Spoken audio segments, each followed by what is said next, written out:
இந்த நிகழ்ச்சி ஜெனிபர் லெக்லேர் அமைச்சின் ஆஃப் நான்பஸ்களோ மாற்ற கூட்டாளர்களால் உருவாக்கப்பட்டது. இன்றைய கற்றலை நீங்கள் ரசிப்பீர்கள் என்று நாங்கள் நம்புகிறோம். போராட்டத்தில் மிகுந்த பயன் உள்ளவராக இருக்க விரும்பினால் சரியான ஆயுதத்தை பயன்படுத்த வேண்டும். தவறான ஆயுதத்தை பயன்படுத்துவது வெண்ணெய் கத்தியை கொண்டு மரத்தை வெட்ட முயல்வது போன்றது. நீங்கள் இறுதியில் அதை செய்யலாம்.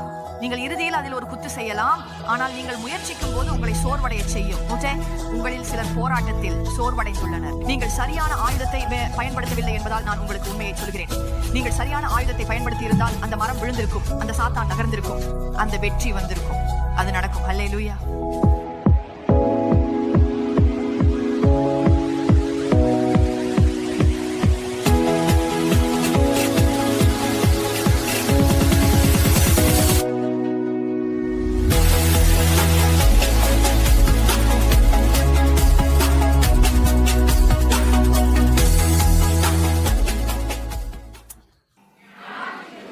ஆம், அது நல்லதாக உணர்ந்தது இல்லையா? ஆம், ஆனால் உங்களில் சிலர் நிறுத்த விரும்பவில்லை. இந்த தொடரில் நான் உங்களை வெற்றியில் நடக்க செய்ய விரும்புகிறேன் என்பதற்காக தொடர்ச்சியாக செய்து வருகிறோம். சோர்வடைந்த, அடிபட்ட, உடைந்த, நொறுங்கிய, வெறுக்கப்பட்ட தேவனின் மக்களை பார்க்க சோர்வாக இருக்கிறேன். எங்கள் அலுவலகத்திற்கு வரும் மின்னஞ்சல்களை நீங்கள் பார்த்தால், அன்பான தேவனே, அது உங்கள் இதயத்தை உடைக்கும். ஆனால் நான் என் அளவுக்கு சிறப்பாக செய்கிறேன். நாடுகளில் சென்று இயேசு இறந்தார் என்பதற்காக தேவனின் வார்த்தையை பகிர நீங்கள் வெற்றி பெற முடியும். நீங்கள் அதை செயல்படுத்த. ஆமென். தந்தையே, இன்று தேவனின் ஆவியின் அபிஷேகத்திற்கு நான் உமக்கு நன்றி கூறுகிறேன். நான் தெளிவாக இருக்க உதவுவீர்களா? உங்கள் வார்த்தையை வெளிப்படுத்த உதவுவீர்களா? அதை ஒரு அபிஷேகத்துடன் போர்த்தி அதை கேட்கும் மக்களின் இதயங்களில், குறிப்பாக நீண்ட போராட்டங்களை சந்தித்த சோர்வடைந்தவர்களின் இதயங்களில் நம்பிக்கையை உருவாக்கும். அவர்களுக்கு இன்று ஒரு முக்கியத்தை காண அனுமதிக்கவும். அது அவர்களை மேலே கொண்டு செல்லும்.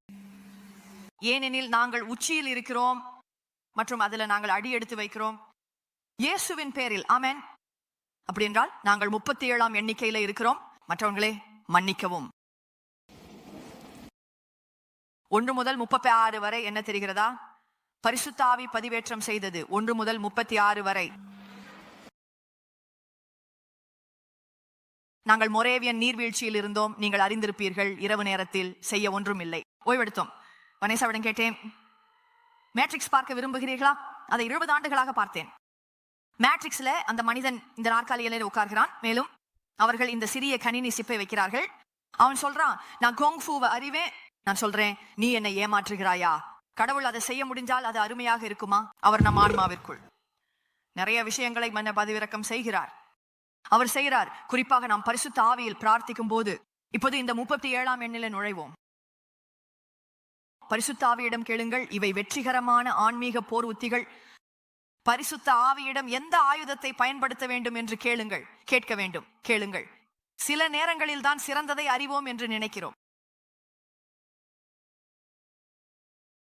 நீங்கள் 50களிலும் 60களிலும் தந்தை சிறந்ததை அறிவார் என்ற நிகழ்ச்சி ஒன்று இருந்தது. அவர் சிறந்ததை அறிவார். பரிசுத்த ஆவி எந்த போரிலும் எந்த ஆயுதத்தை பயன்படுத்த வேண்டும் என்பதை அறிவார்.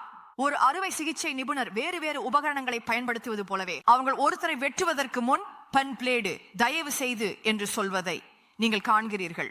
10 பிளேடை பயன்படுத்துகிறார்கள்.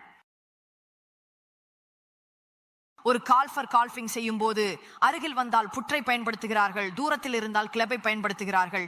ஏனெனில் அருகில் இருக்கும் போது கிளப்பை பயன்படுத்தினால் துல்லியமாக துளையில் போடுவதற்கு திறமை இருக்காது. சூழ்நிலைகளுக்கு வேறு கருவிகள் உள்ளன. போர்களுக்கு வேறு போராட்ட ஆயுதங்கள் உள்ளன. மற்றும் பரிசுத்த ஆவி எந்த போரிலும் எந்த ஆயுதத்தை பயன்படுத்த வேண்டும் என்பதை துல்லியமாக அறிவார். யாராவது ஆமென் சொல்லுங்கள். நீங்கள் முந்தைய காலத்தில் போராடி வென்ற அதே போர் நிலைமையில் உங்களை காணலாம். ஆனால் அதே ஆயுதத்தை பயன்படுத்தி வெற்றி பெறுவீர்கள் என்று அர்த்தமில்லை. நாம் ஊகிக்க முடியாது. ஆவியின் விஷயங்களில் நம் ஆவியில துல்லியமாக இருக்க வேண்டும். யாராவது ஆமென் சொல்லுங்கள். எனவே அடிப்படை உத்திகள் எப்போதும் பயன்படுத்தப்பட வேண்டும். இயேசுவின் பெயர் அடிப்படை. இயேசுவின் பெயரை இல்லாமல் எதுவும் செயல்படாது. ஆமென். நம்பிக்கையின் கேடயம் அடிப்படை. நம்பிக்கை இல்லாமல் எதுவும் செயல்படாது. நாம் அந்த விஷயங்களை பற்றி பேசினோம். ஆனால் நீங்கள் போரில் மிகுந்த பயனுள்ளவராக இருக்க விரும்பினால் யாராவது சொல்லுங்கள், அது நான் செய்கிறேன். ஆமென். நீங்கள் போரில் மிகுந்த பயன் உள்ளவராக இருக்க விரும்பினால் சரியான ஆயுதத்தை பயன்படுத்த வேண்டும். தவறான ஆயுதத்தை பயன்படுத்துவது வெண்ணெய் கத்தியை கொண்டு மரத்தை வெட்ட முயல்வது போன்றது. நீங்க இறுதியிலே அதை செய்யலாம், முயற்சிக்க சோர்வடையலாம். ஆமென். உங்களில் சிலர் போராட்டத்தில் சோர்வடைந்துள்ளனர். உண்மையை சொல்கிறேன், ஏனெனில் நீங்கள் சரியான ஆயுதத்தை பயன்படுத்தவில்லை. நீங்கள் சரியான ஆயுதத்தை பயன்படுத்தினால் மரம் விழும், சாத்தான் நகரும், முறிவு வரும். அது நடக்கும். அல்லேலூயா. பரிசுத்த ஆவி அறிவார். யாராவது சொல்லுங்கள். பரிசுத்த ஆவி அறிவார். கொரிந்தியர் 10:4 நமக்கு சொல்கிறது, போராட்டத்தின் ஆயுதங்கள் மாம்சமல்ல, ஆனால் அவை கடவுளில் வலிமையானவை, கோட்டைகளை இடிக்கவும் கற்பனைகளை வீழ்த்தவும், கடவுளின் அறிவுக்கு எதிராக தன்னை உயர்த்தும் ஒவ்வொரு உயர்ந்த விஷயத்தையும் வீழ்த்தவும், ஒவ்வொரு சிந்தனையையும் கிறிஸ்துவின் கீழ்ப்படிதலுக்கு பிடிக்கவும். எங்கள் கீழ்ப்படிதல் நிறைவடைந்தால் நாம் எடுத்துக்கொள்ள முடியும் சக்தி எதிரியின் மீது. சரி, அந்த வசனத்துல ஆயுதங்களுக்கு கிரேக்க வார்த்தை ஹோப்லான். இது ஒரு பொருளை தயாரிக்க எந்த ஒரு கருவி அல்லது சாதனத்தையும் குறிக்கிறது. இது போரில் பயன்படுத்தப்படும் ஆயுதங்கள் அல்லது ஒரு கருவி என்று பொருள். மற்றும் போருக்கான கிரேக்க வார்த்தை ஸ்ட்ராட்டஜி. இது ஒரு பயணம், ஒரு பிரச்சாரம் அல்லது ஒரு இராணுவ சேவை என்று பொருள். அப்படி என்றால் ஆயுதங்கள் என்ன? நம்ம சில ஆயுதங்களை பேசினோம், நாம் சில கவசங்களை பற்றி பேசினோம். நீங்கள் அறிந்திருப்பீர்கள், புகழ்ச்சி ஒரு ஆயுதம், ஆராதனை ஒரு ஆயுதம். நாம் இயேசுவின் பெயர் ஆவியின் வாள் என்று அறிவோம். நீங்கள் மட்டும் புரிந்து கொண்டால் சாத்தானுடன் பிரச்சனை இல்லை. ஏனெனில் நான் அதை ஒவ்வொரு வாரமும் பார்க்கிறேன். யாரோ ஒருவர் இங்கே வந்து புகார் செய்கிறார், அருவருப்பாக ஏதோ ஒன்றை பற்றி. அவர்கள் ஒன்றையும் பெறுவதில்லை. நீங்கள் ஆவியின் கனியில் நடக்கிறீர்களானால் என்ன தெரியுமா? சமாதானம் ஒரு ஆயுதம். ஆமென்.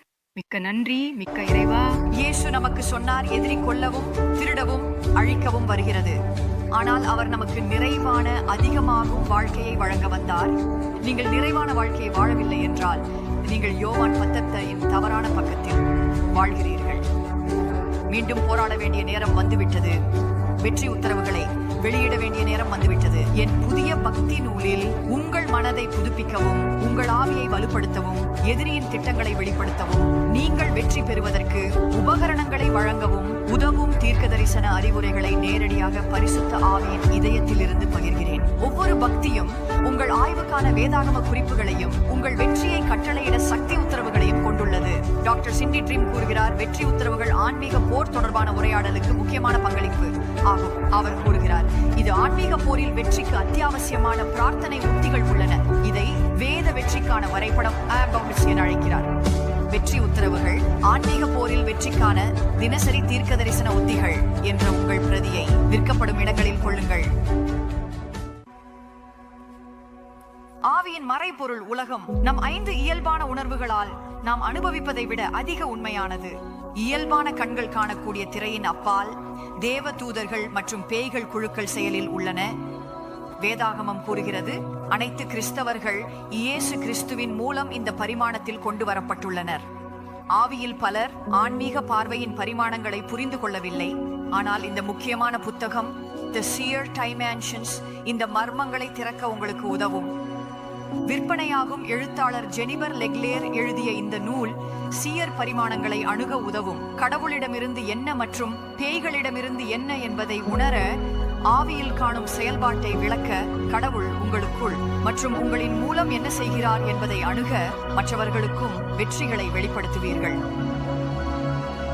The Seer Dimensions ஆன்மீக உலகில் செயல்பட பயனுள்ள தகவல்கள், நடைமுறை வழிகாட்டுதல், வேதாகம பயன்பாடு மற்றும் சக்தி வாய்ந்த பிரார்த்தனைகளை வழங்கும் The Seer Dimensions புத்தகத்தை புத்தகங்கள் விற்கப்படும் இடங்களில் எடுத்துக் கொள்ளுங்கள். ஆமென், ஆமென், ஆமென். காதல் ஒரு சில ஆயுதம். ஆமென். மற்றும் மகிழ்ச்சி ஒரு ஆயுதம். ஆமென். கர்த்தரின் மகிழ்ச்சி உங்கள் பலம். உங்கள் புகழ்ச்சி ஒரு ஆயுதம். இந்த விஷயங்கள் ஆயுதங்கள், ஆவியின் கனிகள், சுய கட்டுப்பாடு, பணிவு, நன்மை, பொறுமை. நீங்கள் உங்களை மோசமாக நடத்தும் ஒருவருடன் காதலாக நடக்கும் போது அது சாத்தானை பைத்தியம் பிடிக்க வைக்கும். அதுதான் நான் செய்கிறேன். நீங்கள் எனக்கு மோசமான மின்னஞ்சல் அனுப்பி பிறகு என் நிகழ்ச்சிக்கு வர விரும்புகிறீர்களா? உங்களை ஆச்சரியமாக செல்லமே, உங்களை ஆசீர்வதிக்கப்பட்ட உணர வைப்பேன். இனி ஒரு மின்னஞ்சல் அனுப்ப மாட்டீர்கள். ஆமென். ஆமென். ஏன் எதிர்மறை ஆவியில் நகர்வது?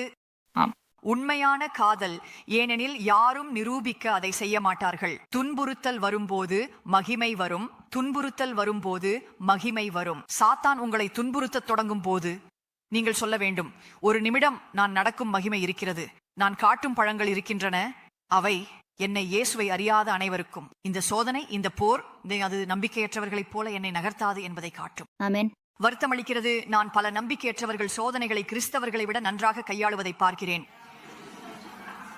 ஆமென். நான் ஒரு பத்திரிகையாளராக இருந்தேன் மற்றும் நான் மக்களை நேர்காணல் செய்தேன். நான் ஷாவோ மியாமியில் ஒரு பெண்ணை சந்தித்தேன். அவள் ஒரு வழக்கறிஞர். அவளுக்கு புற்றுநோய் ஏற்பட்டது. கீமோ செய்ய வேண்டியிருந்தது. ஆனால் அவள் தொடர்ந்து வழக்கறிஞராக பணியாற்றினாள். அவள் வழக்கறிஞராக பணியாற்றி தினமும் உடற்பயிற்சி சென்று உடல் நலக்குறைவால் அவதிப்பட்டு தலையில் முடியில்லாமல் இருந்தாலும் குணமடைந்தாள். ஆமென். இது மட்டும்தான். அதே காலத்தில் நான் மற்றொரு கிறிஸ்தவரை அறிந்தேன். அவர்கள் செய்தது எல்லாம் குறை கூறி குமுறி குரல் கொடுத்து கடவுளிடம் கோபம் கொண்டு படுக்கையில் படுத்து இறந்து விட்டார்கள். ஆமா, உண்மையிலேயே அது. நடைமுறையில் அமைதியுடன் நடப்பதற்கும் மனப்பாங்கிற்கும் கூட ஆன்மீக கொள்கைகள் உள்ளன. நம்பிக்கையற்றவர்களுக்கு கடவுளின் அமைதி இருக்காது, ஆனால் சிலருக்கு அதிக அமைதி இருக்கிறது. ஆமாம், சரி. உங்கள் பயணத்திற்கான சரியான ஆயுதம் உண்டு, மேலும் நீங்கள் போருக்கு தயாராக உள்ளீர்கள் என்பதை நிச்சயமாக அறியுங்கள். 2 பேதுரு 1:3 இல் அவரது தெய்வீக சக்தி நமக்கு எல்லாவற்றையும் கொடுத்துள்ளது என்று கூறுகிறது. யாராவது எல்லாவற்றையும் சொல்லுங்க. எல்லாவற்றையும் கொடுத்துள்ளார். அவர் தனது மகிமையாலும் மேன்மையாலும் அழைத்தவரின் அறிவின் மூலம் வாழ்க்கைக்கும் தெய்வீகத்திற்கும் தொடர்புடையவைகளை இதை பயன்படுத்தும் போது ஆயுதத்தை கடவுளிடமிருந்து கேட்கும் போது, கடவுளே நான் எந்த ஆயுதத்தை பயன்படுத்த வேண்டும் கேட்கிறீர்கள். அவர் நான் உங்களை நன்றி கூறும் ஆயுதத்தை பயன்படுத்த வேண்டும் என்று விரும்புகிறேன் என்று கூறுகிறார். ஏனில் அது கூட ஒரு ஆயுதமாக இருக்க முடியும். அப்புறம் நீங்கள் கடவுளுக்கு நன்றி சொல்லி நடக்க ஆரம்பிக்கிறீர்கள். ஒரு முறை நான் தபால் அலுவலகத்தில் இருந்தேன். அங்கே ஒரு நீண்ட வரிசை இருந்தது. நீங்கள் தபால் அலுவலகத்தில் வரிசையில் இருந்ததா? மோசமாக நடக்கின்றனர். எனக்கு தெரியும் ஏன் இவ்வளவு துப்பாக்கிச் சூட்டுகள் அங்கு நடக்கின்றன. ஏனெனில் அது PSHVT. எத்தனை பேர் அங்கே செல்கிறார்கள் என்பதை கவனித்தீர்களா? அது மக்கள் தபால் அலுவலகங்களில் கோபமாகிறார்கள். 30-40 நிமிடங்கள் ஆகிவிட்டது. இன்னும் வரிசையில் இருக்கிறேன். நான் மனிதா அந்த ஆவி அது வால்மார்ட்டிலும் இருக்குது. அந்த ஆவி அது இருக்குது.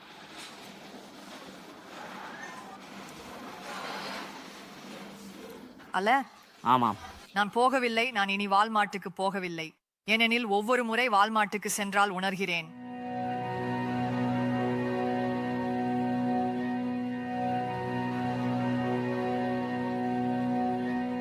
நம்ம ஒரு டிஜிட்டல் காலத்துல வாழ்கிறோம். இதில் உலகம் முழுவதும் நண்பர்களை கொள்ள முடியும். ஆனால் உண்மையான ஆழமான தனிப்பட்ட தொடர்புகள் ஒரு பிஸியான உலகில் கிடைப்பது கடினம். உங்கள் வாழ்க்கைக்கான எதிரியின் திட்டங்களை வெல்ல தீர்க்க தரிசன வெளிப்பாடு மற்றும் நடைமுறை விசைகளை வழங்கும் ஒரு தேவாலயத்தை கண்டுபிடிப்பது. தேடுபவர் நட்பு தேவாலய உலகில் கடினமாக இருக்கலாம். அஹோப் ஆன்லைனில் நுழையுங்கள். இது அவேக்கனிங் ஹவுஸ் டு பிரேயரின் ஒரு வெளிப்புற சேவை.